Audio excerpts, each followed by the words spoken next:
It is Friday, May 28th. Let's talk PlayStation. Okay, so we're getting very close to that E3 time frame, and well, last summer and this summer, really the E3 time frame is now June all the way to August, so there's a lot of news going on for all the platform holders, all the publishers, and that's still the case for PlayStation, despite the fact that Sony still has not yet announced or laid out any sort of long-term plans for what they're going to do. They're kind of taking the Nintendo approach now, where they're doing their own thing whenever they decide to do it, but we'll talk about all that stuff. First off, though, as always, our PlayStation Plus reminder. So you have until June 1st to grab the May games, because June 1st it will change over, and we know what those titles are. Operation Tango for PlayStation 5, that's the PS5 benefit. Then Star Wars Squadrons, so you can actually download that. That includes the PlayStation VR mode as well, so you can play the whole game in VR. And then Virtua Fighter 5 Ultimate Showdown. This is a debut game on PS Plus. It's actually exclusive to PlayStation 4, a complete remake of the original Virtua Fighter 5 on PlayStation 3, so the game looks very nice. And there's a slight caveat here, in a good way, which is that this game is not only debuting on PS Plus, but also debuting on PlayStation Now, which I think a lot of people are kind of completely missing this or not realizing it. Excuse me, but this game is debuting on PS Now. So we don't have an official lineup for the June games on PS Now, but we actually have a good idea of what those titles already are, which is Virtua Fighter 5 alongside a bunch of Sonic games. So actually, Sony worked closely with Sega in this regard. We've got Virtua Fighter, Sonic Mania, Sonic Forces, Team Sonic Racing, and then we also found out over on Reddit for the PlayStation Now subreddit, it looks like this might have leaked out by accident prior to the Sega show, where we actually see a bunch of the Sonic games in there, but also the Witcher 3 Wild Hunt Game of the Year edition. While it's unconfirmed while I'm filming this video, that might be our June lineup for PS Now, and this would be one of the strongest updates for PS Now we've had in a very long time. And the video yesterday where we covered the investor relations meeting with PlayStation, where they laid out a number of plans for cloud services, mobile games, PC stuff.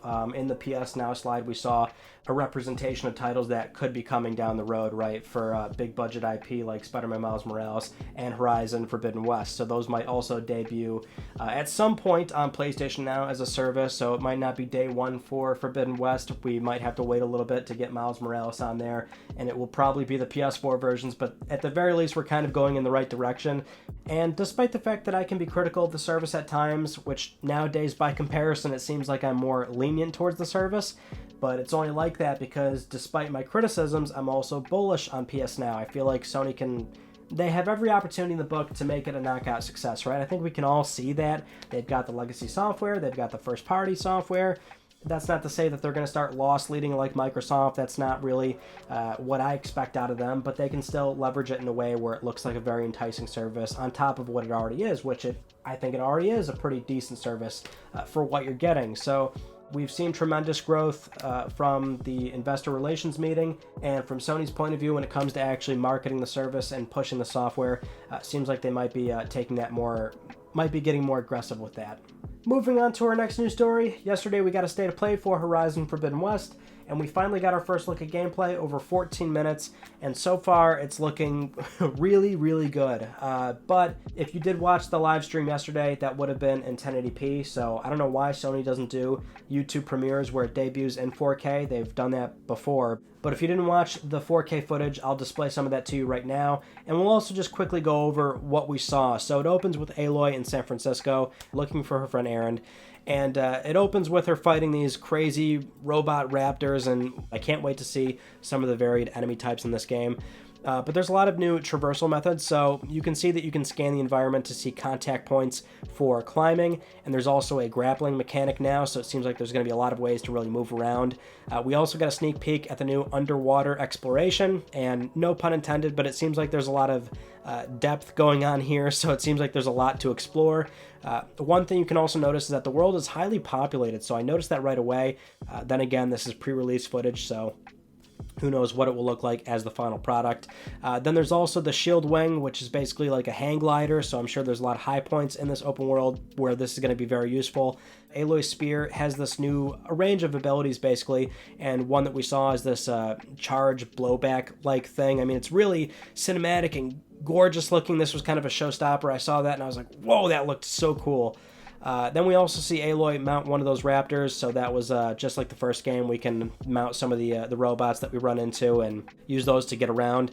And then for the finale, Aloy gets into a fight with one of those giant mammoth machines, and this is very much reminiscent of your first encounter with a Thunderjaw, where it's larger than life, it's epic, it's in your face, it's intimidating, and yeah, the game's looking really good so far. I mean, the one thing that I did take away, though, was the world looks very populated, so a lot of machines running around, normal wildlife, heavy use of vegetation. It's really good world building. I like that.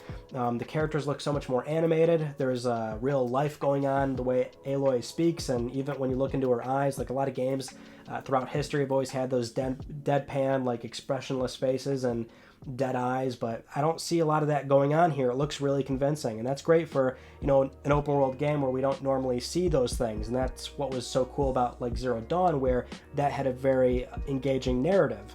You don't see that too often in open world, so I'm loving what we're seeing so far. From a gameplay point, it seems more evolutionary than revolutionary. I think that's fine for this. A lot more moving around the environment, which is also important to an open world. So I feel like the game so far is looking quite nice.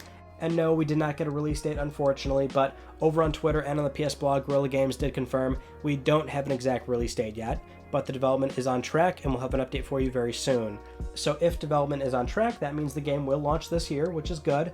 I always felt that, yeah, the game could launch this year, but it's also not weird to think that it might slip into Q1 2022. Not an awful delay, just a little bit more time in the oven, right? Which is fine if they need it.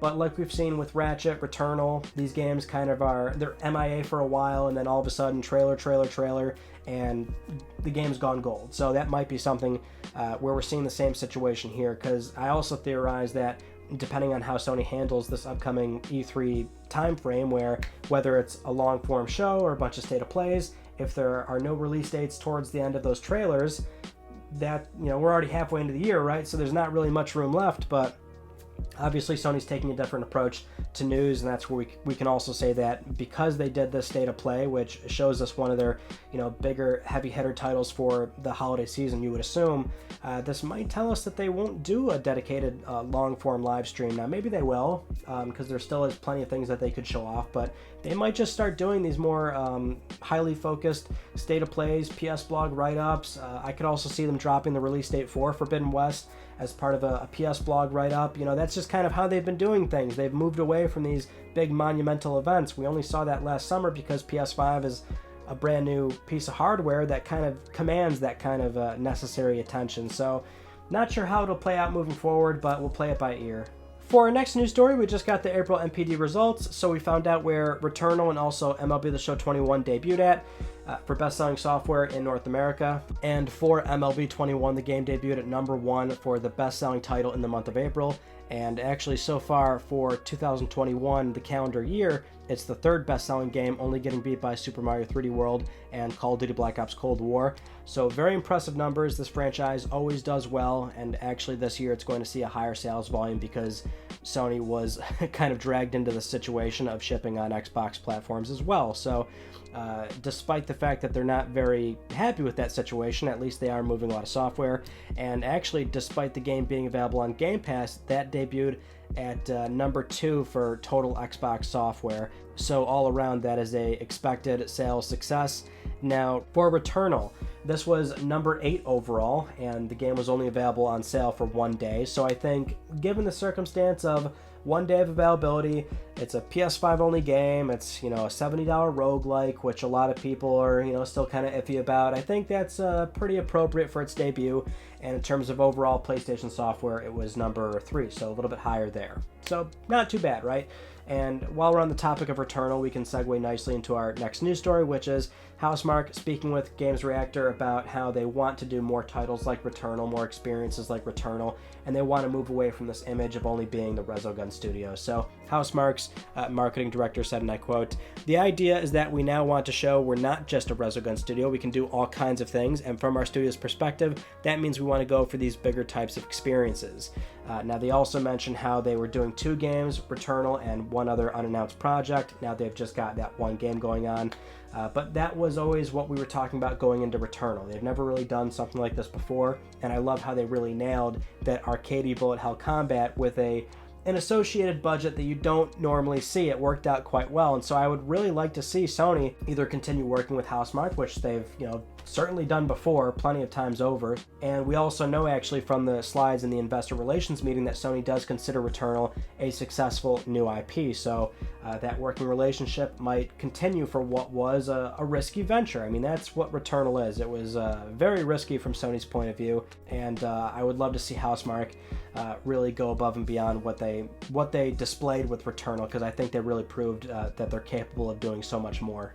Moving on to our next news story, it was recently discovered over on ResetEra that when you're playing Metro Exodus on PC, the Enhanced Edition on the latest patch, you can actually get native DualSense support through a wired connection. So not wireless, but on a wired connection, you can actually get haptic feedback and adaptive triggers. And that's pretty great actually, because we also saw iOS 14.5 that had official DualSense support. But depending on the game that you're playing, if it's through remote play or if it's an iOS game, some features work, some don't. But it's clear that from Sony's point of view, and we even saw this prior to PS5 coming out, where DualSense controllers were shipping before PS5 hardware, Sony doesn't need to put out full-blown software support. There is some retroactive functionality there, but it seems like from the PC point of view, there is some developer access there, which is pretty interesting. I mean, I think it would be in Sony's best interest to probably completely support DualSense on PC. Really release a proper API that allows more developers to continue using this controller. It's a really good controller. It's one of Sony's best. It's one of the best controllers out there, you could argue, and I think with haptic feedback and adaptive triggers, you want as many developers as possible making great use of it. Next up, we've got some not so great, but also maybe not so surprising crossplay news regarding Borderlands 3. So Gearbox's Randy Pitchford recently sent out this tweet where he says, and I quote, "Good news or bad news first? The good news, an update for Borderlands 3 has been prepared for release that includes full crossplay support across all platforms. Bad news, for certification, we have been required by the publisher to remove the crossplay support for PlayStation consoles." Now, why is Sony the odd man out here? Oh, I don't know. Well, we did just have that parity clause come out from the Apple versus Epic trial, so we know that back in 2018 when Fortnite finally had crossplay support, and mind you, since then, a lot of games have gotten crossplay support, but we learned that there is a parity clause in place that Sony proposed to Epic for at least that situation of, hey, if there's disproportionate console play versus the revenue spend on PSN, then we want a royalty payment. That's essentially how that works out. That's Sony's way of protecting the fact that they're the market leaders, so they have nothing to gain from enabling crossplay, and that's kind of how they've handled that situation, which I can see where they're coming from. I think we all do, but also does that clause apply to every single publisher, every single developer? Is it a one-size-fits-all, or can it be adjusted depending on the size of the game and the amount of microtransactions and the monetization efforts on that particular game, right? That's the question. Now, the tweet is also phrased in such a way where maybe it is an actual certification issue, and it will come eventually, maybe in a week or so. We don't know as I'm filming this, but obviously when PlayStation is the odd man out, that's where we kind of start to look, and maybe 2K doesn't want to play nice with Sony's proposed parity clause if it is there. I mean, this game does have some extra DLC content, so if it's purchased somewhere else and people are mostly playing the PS4 version, that's where Sony has a problem. So right now we don't have a straight answer as to what's going on with Borderlands 3, but we do have an idea, and we'll see if we get an answer. So for those that may have forgotten, LBP 1, 2, and 3's online servers have been down for months now, and I think they've been down the entire time. Maybe they were back up momentarily, but they're back down again, and it seems like they're going to stay down until Media Molecule can sort out whatever the problem is here, which they gave us an update over on Twitter where they say, due to the severity of the recent attacks, we have no other option than to temporarily disable the game servers. We do not take these attacks lightly, especially when they target our loyal community members. Thanks for understanding. That's what's so disappointing about this situation, because there is a small community that's very loyal to all the LBP games. They're still making levels, they're still publishing levels, they're still playing other community levels, and I mean, I check in every single year on these games. I love them. They're still fun, but it seems like there's a weird conflict going on with interpersonal relationships in the game that community members are attacking each other. It seems like they got into the in-game messaging system and they're sending those messages to other players when you log into your pod. Just really awful, insidious, spiteful, dumb things that is just it's disappointing, but hopefully this can get sorted out relatively soon and this community of players can get back onto the game. And I would love to actually hop back onto it too. It sucks that it's been down for so long. But anyway, while we're talking about Media Molecule, we can also jump into this news story, which is Dreamscom 2021 is back. So if you remember last year, there was Dreamscom, which is exactly what you're expecting. You can walk around a virtual show floor and approach virtual booths, and then you can start playing those levels right away, which is just, it's such a cool idea, and I love that they're bringing it back again this year. Dreams is always such an incredible experience, and so Media Molecule will be showcasing a lot of some of the best and creative levels that we've seen throughout the past year. And they'll also be hosting live streams from July 27th to the 30th. So a lot of Dreams content coming in. So if you're playing the game, or if you have the game on the back burner, or you occasionally jump in, this would definitely be one of the times to take a look at what's going on. Now moving on to some PlayStation Productions news. We recently got a new still from the Uncharted movie. Not much to go on, but here you go. There's Tom Holland, there's Mark Wahlberg, and I think a lot of people are still struggling to...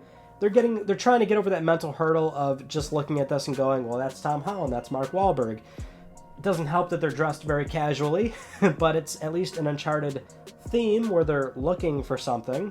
We also saw 2 seconds of footage in a recent Sony promotional video thing, so there you go. We're really grasping for straws here, but hey, at the very least, we just got our first 2 seconds of footage for a movie that's been in the works for like over a decade now at this point. Probably more exciting as we found out who's playing Marlene in the Last of Us HBO TV series, which is Merle Dandridge. So she's joining Pedro Pascal, Bella Ramsey, and Gabriel Luna.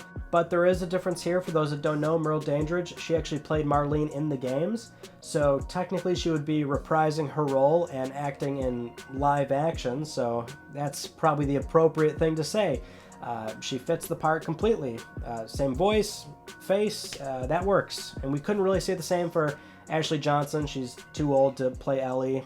Troy Baker, yeah, he sounds the part, of course, but the face, like we don't have to make a complete Joel lookalike, but Pedro Pascal is going to do that just fine. So the cast is sounding really good so far, and I mean, if anything, I'm much more optimistic about the Last of Us HBO series than I am about the Uncharted movie, if we can put any sort of positive spin on this.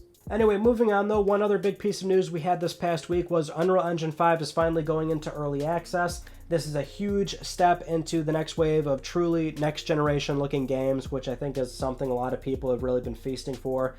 Right now we are still in a cross-gen period. Not only is UE4 widely used, but all these other engines that are very much still working with great scalability on PS4 and X1 hardware, and that is the good benefit to it, right? But if you remember last year with that Unreal Engine 5 technical demonstration on PS5 hardware, that was one of the most next-gen looking things that we really saw, because there was a lot of really encouraging, amazing tools that are now going to be made available to developers, and that's very much what this early access is going to include. So that demo was called Lumen in the Land of Nanite. Those are 2 separate tools. Nanite, that's the new geometry system that replaces the traditional mesh setup with transitionary LODs.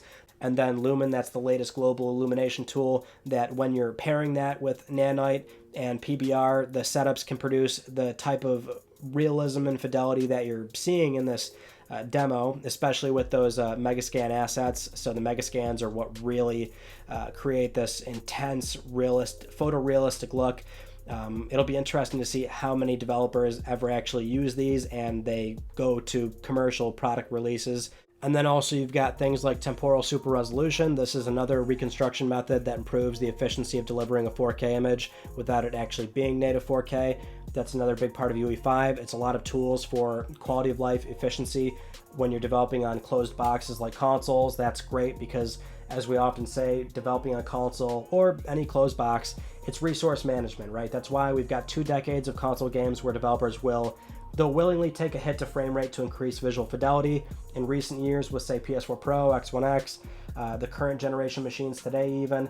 We've got a lot of reconstruction methods for getting a near 4K image because native 4K is just really demanding for what is very little gain. So if you take that hit of going with a base resolution that's dynamic, tie that to frame rate, you can do so much more in terms of scale and scope, and it helps your world streaming. There's just so much more you can do when you scale back a little bit and get the near 4K image with a reconstruction method. So things like that go a long way, and once more developers really start getting a hold of Unreal Engine 5 and we start actually seeing commercial releases, possibly at minimum a year and a half, 2 years away, we could see some really exciting stuff. Moving on to our next news story, label this one as a rumor for now, but we've got a lot of signs pointing to a potential announcement very soon from Square Enix, and this is looking like a PlayStation 5 exclusive that will also come to PC a little later down the road. But this initially started last week, I think on Friday, over on Reset Era. Navtra, the user we've been watching for a while now, said, and I quote, "I believe we're getting 2 major Square Enix reveals this June, a PS5 exclusive Final Fantasy title and a cross-gen IDOS title." Then, over on Reddit, the Gaming Leaks and Rumors subreddit, Square Enix is supposedly working on a Final Fantasy spin-off game with Team Ninja. And then over on Fanbyte, Imran Khan basically summarizes the points that we just talked about and corroborates this with their own sources, saying that the name for this title is called Final Fantasy Origin. It's from Team Ninja, and it's very much a action-oriented RPG Final Fantasy spin-off, so it would be in the veins of, it would play kind of like Neo or a Souls game. It would be a little bit more difficult, but possibly it would be more accessible than those 2 games, but it would be set in the Final Fantasy universe, and this would be exclusive to PlayStation 5 with a planned PC release later on. So it seems like if this is going to be happening, which we'll find out very soon because Square Enix will be making this announcement on their terms and not necessarily Sony's, which actually goes back to what we were talking about earlier, that Sony might not really be doing their own dedicated long-form show. They could just be drip-feeding their own first-party stuff with state of plays and PS blog posts, and then any sort of third-party partnerships. It looks like it may be from the third party themselves. But anyway, that might be what we'll find out and see very soon. So it's, I mean, we just talked about this, what, a week ago, 2 weeks ago, where Sony's getting very close to Square Enix, very close to these franchises, which have a long-standing history with PlayStation, a long-standing association with PlayStation hardware.